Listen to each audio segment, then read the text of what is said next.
भाई साहब, हम आए दिन अपने खेतों और बगीचों में यूरिया उर्वरक का प्रयोग करते रहते हैं। मैंने यूरिया लॉसेस के बारे में बहुत सुना है। क्या आप इसके बारे में हमें बताएंगे? यूरिया की हानि मुख्य रूप से वोलेटिलाइजेशन नामक प्रक्रिया के कारण होती है। जब यूरिया को मिट्टी की सतह पर लगाया जाता है तो ये यूरिया द्वारा एंजाइमेटिक ब्रेकडाउन से गुजरता है, जिससे यह अमोनिया गैस में परिवर्तित हो जाता है। इससे पहले कि पौधों को इसे अवशोषित करने का मौका मिले, यह अमोनिया वायुमंडल में पहुंच सकता है, जिसके परिणामस्वरूप पोषक तत्वों की हानि हो सकती है। उच्च तापमान, क्षारीय मिट्टी और मिट्टी में अपर्याप्त समावेशन जैसे कारक वोलेटिलाइजेशन को बढ़ाते हैं। इसके अतिरिक्त, यदि उर्वरक को जड़ क्षेत्र में प्रभावी ढंग से बरकरार नहीं रखा जाता है, तो लीचिंग और अपवाह यूरिया के नुकसान में योगदान कर सकते हैं। अरे भाई साहब, क्या आपने कभी सोचा है कि हम अपने खेतों और बगीचों में यूरिया का बेहतर उपयोग कैसे कर सकते हैं?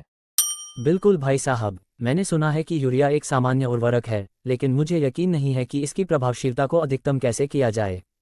पौधों के पोषण को अनुकूलित करने के लिए यूरिया उपयोग दक्षता यूरिया यूज एफिशिएंसी बढ़ाना महत्वपूर्ण है। एक तरीका यह है कि इसे सही समय पर लागू किया जाए। सही समय से आपका क्या मतलब है भाई साहब? पौधे अपने विकास के विभिन्न चरणों में पोषक तत्वों को अवशोषित करते हैं। जब उन्हें इसकी सबसे अधिक आवश्यकता होती है, तब यूरिया लगाने से यह सुनिश्चित होता है कि उन्हें अधिकतम लाभ मिले। दिलचस्प। क्या आप एक उदाहरण दे सकते हैं? जरूर भाई साहब, मकई जैसी फसलों के लिए जब वे सक्रिय विकास चरण में हों तो यूरिया लगाने से उन्हें नाइट्रोजन को कुशलतापूर्वक ग्रहण करने में मदद मिलती है, जिससे बेहतर विकास को बढ़ावा मिलता है। समझ गया भाई साहब, लेकिन हमें कैसे पता चलेगा कि वह विकास चरण कब है?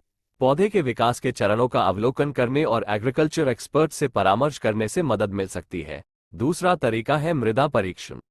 मृदा परीक्षण, वह कैसे काम करता है भाई साहब? मृदा परीक्षण मिट्टी में पोषक तत्वों के स्तर का विश्लेषण करता है। जो पहले से मौजूद है उसे समझकर हम यह निर्धारित कर सकते हैं कि इष्टतम विकास के लिए कब और कितना यूरिया डालना है। तार्किक लगता है। यूरिया दक्षता बढ़ाने के लिए हम और क्या कर सकते हैं भाई साहब? बिल्कुल भाई साहब, एक अन्य महत्वपूर्ण कारक सही मात्रा लागू करना है। बहुत अधिक यूरिया अपशिष्ट और पर्यावरणीय समस्याओं को जन्म दे सकता है। तो हम सही मात्रा का निर्धारण कैसे करें? ये पौधे के प्रकार, मिट्टी की स्थिति और जलवायु पर निर्भर करता है। स्थानीय कृषि विस्तार कार्यालय अक्सर दिशानिर्देश प्रदान करते हैं। अति प्रयोग से बचने के लिए प्रिसिजन आवश्यक है। प्रेसिजन, समझ गया। हमें किसी और चीज पर विचार करना चाहिए भाई साहब? हाँ, यूरिया अवरोधकों जैसे नीम कोटेड यूरिया को शामिल करना फायदेमंद हो सकता है। यूरिया पर नीम के तेल का लेप किया जाता है। नीम कोटिंग नाइट्रिफिकेशन प्रतिरोधी के रूप में काम करती है। ये धीरे धीरे फैलता है और फसल की आवश्यकता के अनुसार नाइट्रोजन की उपलब्धता सुनिश्चित करता है, जिसके परिणामस्वरूप फसल उत्पादन में वृद्धि होती है। नीम लेपित यूरिया की आवश्यकता सामान्य यूरिया की तुलना में 10% कम है, जिसके परिणामस्वरूप 10% यूरिया बचाया जा सकता है। ये दिलचस्प है। क्या ये अवरोधक पर्यावरण के लिए सुरक्षित हैं? आमतौर पर वे पर्यावरण के अनुकूल होने के लिए डिजाइन किए गए हैं। वे नाइट्रोजन के नुकसान को रोकने में मदद करते हैं और पौधों द्वारा अधिक कुशल उपयोग सुनिश्चित करते हैं। बढ़िया। तो संक्षेप में, यूरिया को सही समय पर सही मात्रा में लगाने और यूरिया अवरोधकों पर विचार करने से यूरिया उपयोग दक्षता में वृद्धि हो सकती है। बिल्कुल। जब हमारे पौधों को खाद देने की बात आती है तो ये कठिन नहीं बल्कि अधिक समझदारी से काम करने के बारे में है। और हमें किन बातों का ध्यान रखना चाहिए? यूरिया उपयोग दक्षता बढ़ाने में पौधों द्वारा यूरिया उर्वरक का उपयोग करने के तरीके को अनुकूलित करना शामिल है, जिससे ये सुनिश्चित होता है कि इसका अधिक हिस्सा पौधों द्वारा एब्जॉर्ब किया जाता है और पर्यावरण को कम नुकसान होता है। बेहतर एब्जॉर्प्शन के लिए यूरिया को पौधों की जड़ों के पास रखें। हवा के संपर्क को कम करने और नुकसान को कम करने के लिए आवेदन के बाद यूरिया को मिट्टी में मिलाएं। ये उर्वरक समय के साथ धीरे धीरे पोषक तत्व छोड़ते हैं, जिससे पौधों को निरंतर आपूर्ति मिलती है।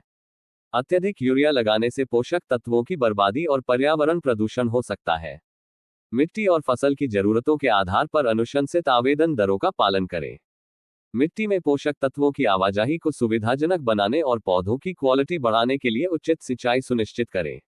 विशिष्ट फसलों के लिए इष्टतम मिट्टी पीएच बनाए रखें, क्योंकि यह पोषक तत्वों की उपलब्धता को प्रभावित करता है।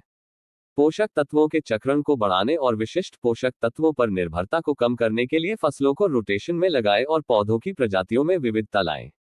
इसे बताने के लिए धन्यवाद भाई साहब। मैं अपने खेतों के लिए इन युक्तियों को निश्चित रूप से ध्यान में रखूंगा। आपका भी धन्यवाद है भाई साहब जी। कृषि में अपना ज्ञान बढ़ाने के लिए कृषि ज्ञान यूट्यूब चैनल आप जरूर देखें।